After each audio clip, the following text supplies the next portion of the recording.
This is just a sample of the audiobook. To get the complete audiobook, access the link posted in the first comment. His face.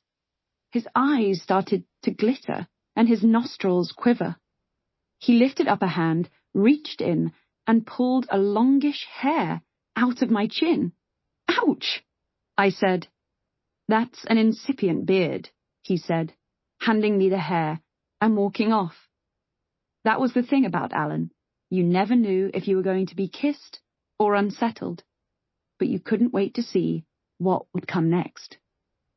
The trouble with death is there is no next. There is only what was, and for that I am profoundly and heartbrokenly grateful. The last thing we did together was change a plug on a standard lamp in his hospital room. The task went the same way as everything we have ever done together. I had a go. He told me to try something else. I tried, and it didn't work, so he had a go. I got impatient and took it from him, and tried again, and it still wasn't right. We both got slightly irritable. Then he patiently took it all apart again and got the right lead into the right hole.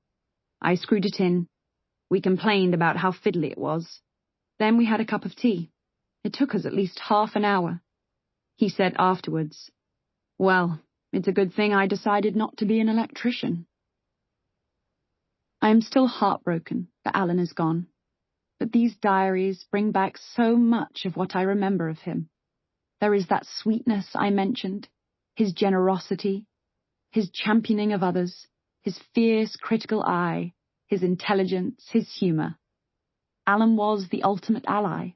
In life, art, and politics, I trusted him absolutely.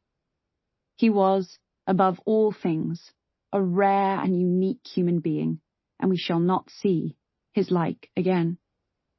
Emma Thompson. Introduction. Moviegoers caught their first sight of Alan Rickman in 1988, in the action thriller Die Hard.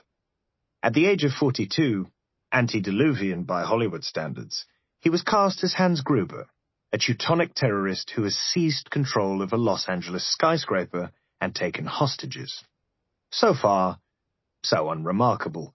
Expectations for the film were modest and early reviews mixed. This, though, did nothing to dent its popularity at the box office, which grew by word of mouth. Starring Bruce Willis as an NYPD detective, Gruber's nemesis, Die Hard alerted audiences around the globe to the talented Mr. Rickman, whose devil-may-care interpretation of a psychopath stole the show and received a deluge of plaudits. As a New Yorker critic later noted, Gruber likes nice suits, reads magazines, misquotes Plutarch. No one ever looked so brilliantly uninterested while firing a machine gun or executing a civilian. As portrayed by Rickman, Gruber seems to possess a strange fatalism, as if he expects to lose and to die all along.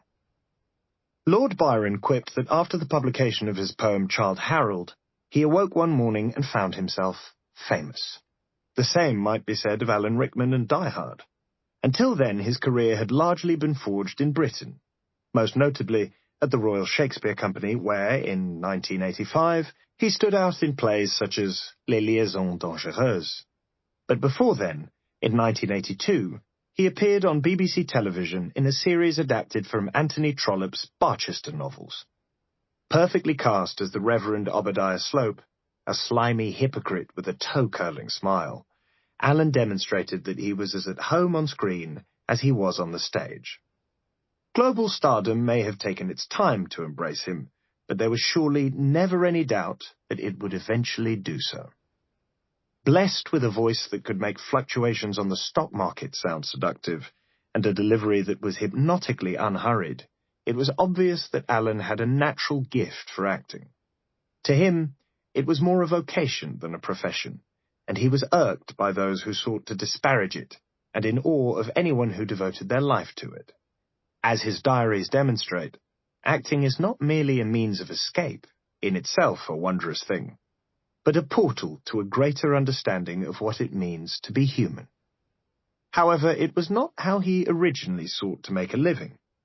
Born in 1946 in the London working-class suburb of Acton, Alan Sidney Patrick Rickman was the second of 4 children.